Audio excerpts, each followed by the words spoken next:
First King chapter 14.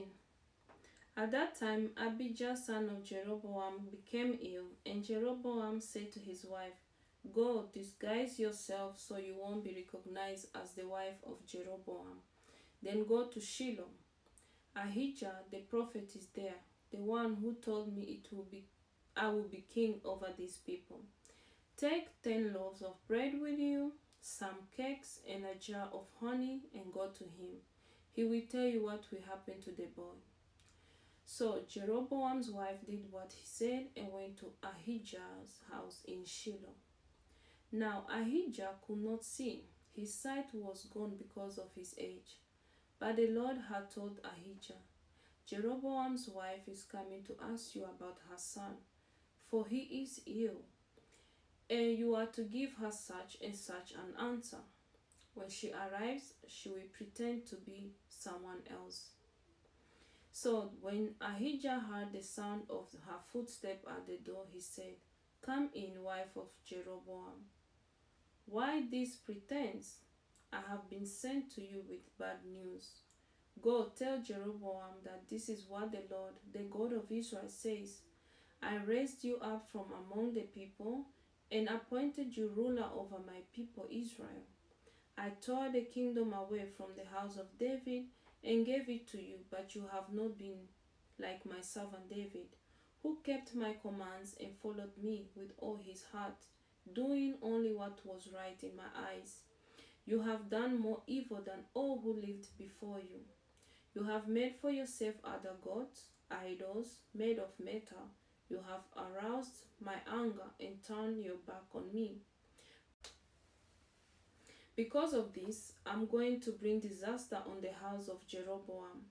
I will cut off from Jeroboam every last male in Israel, slave or free. I will burn up the house of Jeroboam as one burns dung until it is all gone. Dogs will eat those belonging to Jeroboam who die in the city, and the birds will feed on those who die in the country. The Lord has spoken. As for you, go back home. When you set foot in your city, the boy will die.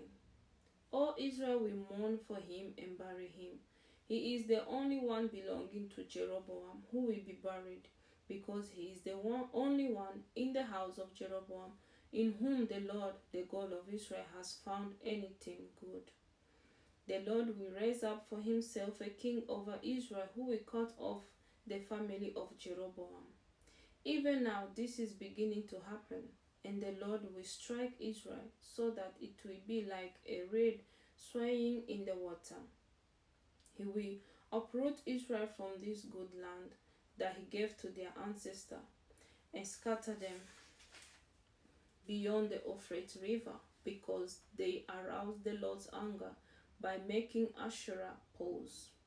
And he will give Israel up because of the sins Jeroboam has committed and has caused Israel to commit. Then Jeroboam's wife got up and left and went to Tirzah. As soon as she stepped over the threshold of the house, the boy died. They buried him, and all Israel mourned for him, as the Lord had said through his servant the prophet Ahijah. The other events of Jeroboam's reign, his wars and how he ruled, are written in the book of the annals of the kings of Israel. He reigned for 22 years and then rested with his ancestors, and Nadab his son succeeded him as king.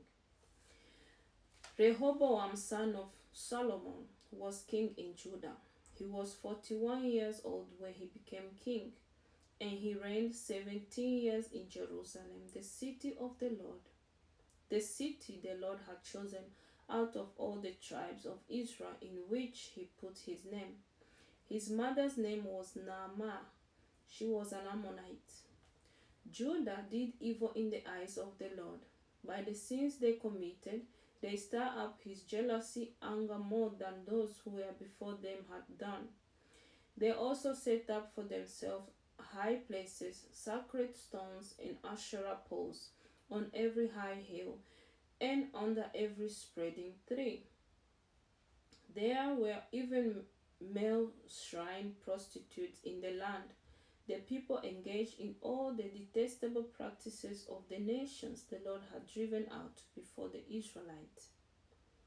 In the 50th year of King Rehoboam, Shishak, king of Egypt, attacked Jerusalem.